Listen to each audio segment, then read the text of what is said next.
বদ নজর লাগার 6টা লক্ষণ রয়েছে। ছেলে হোক মেয়ে হোক, অপ্রাপ্ত বয়স হোক অথবা প্রাপ্তবয়স্ক হোক, প্রত্যেকটা মানুষের কিন্তু বদ নজর লাগে। আর বদ নজর এটা হাদিস এবং কোরআনের ভাষায় এটা সত্য। আপনি যত বড়ই হন আপনারও বদ নজর লাগতে পারে, আর আপনি যত ছোটই হন আপনারও বদ নজর লাগতে পারে। এই জন্য সম্মানিত হাজিরিন, বদ নজর যদি লাগে তাহলে এই 6টা লক্ষণ প্রকাশিত হয়। আর এই 6টা লক্ষণের ভিতরে যে কোনো একটা লক্ষণ যখন প্রবাহিত হবে বা প্রকাশিত হবে, তখনই আপনি বুঝবেন আপনার সন্তানের বদ নজরে লেগেছে, আপনার মেয়েটার বদ নজরে লেগেছে। এই বদ নজর কীভাবে আপনি দূর করবেন সেটাও আমি বলবো। আগে আমি আপনাকে বলি বদ নজরের সিমটম কি, বদ নজরের লক্ষণগুলা কি। প্রথম নাম্বার হচ্ছে, বদ নজর যখন লাগে তখন দেখবেন আপনার ছেলে মেয়ের চুলগুলো আস্তে আস্তে পড়ে যায়। আগে যেই পরিমাণে চুল পড়তো এখন এর চাইতে তুলনামূলকভাবে আরো বেশি বেশি পরিমাণে চুল পড়ে। চিরুনিয়ে দেয় যখন আপনি আশ্রাইবেন তখন চুলের সংখ্যা অধিক হয়ে যাবে, অধিক পরিমাণে চুলগুলা পড়ে। এই যদি সিমটম দেখা দেয় তাহলে বুঝতে হবে আপনার সন্তানের বদ নজর লেগেছে, আপনার মেয়েটার বদ নজর লেগেছে। এটা হলো 1। 2 নাম্বার হচ্ছে সব সময় ক্ষুধার্ত থাকা।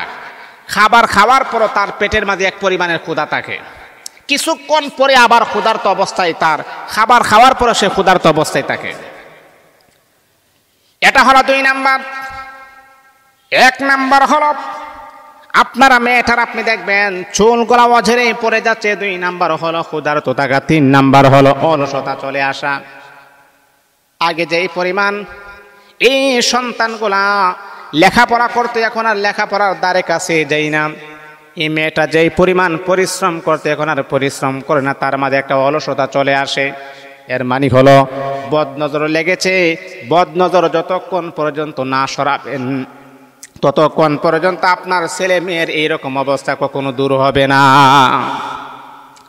আগে তো এরকম একটা অলসতার বাপ তার মাঝে ছিল না। অনেকে বলে, হুজুর আমার মেয়েটা আগে যেই পরিমাণ কাজ করত, ফ্যামিলির সমস্ত দায়িত্ব আমার মেয়েটা একাই গ্রহণ করত, আর এখন আমার মেয়েটা অলস হয়ে গেছে। মা অলস না, আপনার মেয়েটাকে বদনজর করা হয়েছে। এই বদনজরগুলা তার কাছ থেকে দূরে না করলে তাহলে ভবিষ্যতে আপনার মেয়ে অন্ধকার হয়ে যাবে। ছেলেও এমন হয়, আগে অনেক পরিশ্রম করতো এখন আর পরিশ্রম করে না। এর মানে হলো আপনার সন্তানের শরীরে বদনজর না আসর লেগেছে, এইগুলা দূর করতে হবে। এটা হলো 3 নাম্বার। 4 নাম্বার হলো বারবার হাই ওঠা, মানে বারবার একটা হাই আসা। খাইলেও হাই আসে, না খাইলেও হাই আসে, ঘুমানোর সময় হাই, মানে বারবার হাই এইভাবে। এটা হলো বদনজরের লক্ষণ। বাবা, এটা কিন্তু হাসির জন্য আমি বলি না, এটা বদনজরের লক্ষণ। এগুলাকে সরাইতে হবে, তা না হলে বিপদ আপনার সামনে চলে আসছে।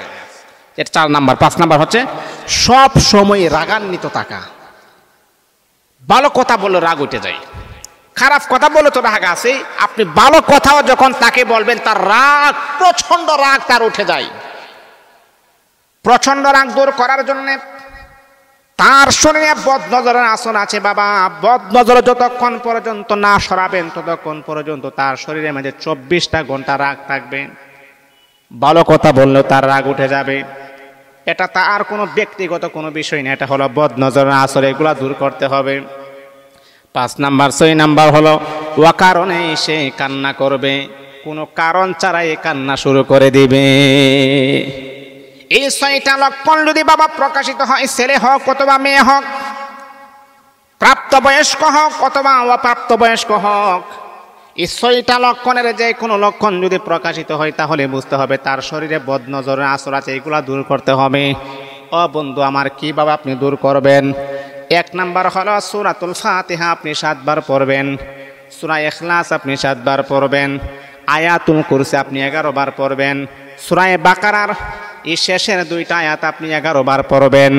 বন্ধুরে আমার, এই নিয়মে যদি আপনি আমল করতে পারেন, 1 গ্লাস পানির মাঝে ফু দিয়ে সেই পানির তাকে খাওয়াবেন, ওই পানির কিছু অংশ পানিটা বালতির মাঝে দিয়ে তাকে গোসল করাবেন, দেখবেন আপনার সন্তানের বদনজরের আসরগুলো আমার আল্লাহ দূর করে দিবেন।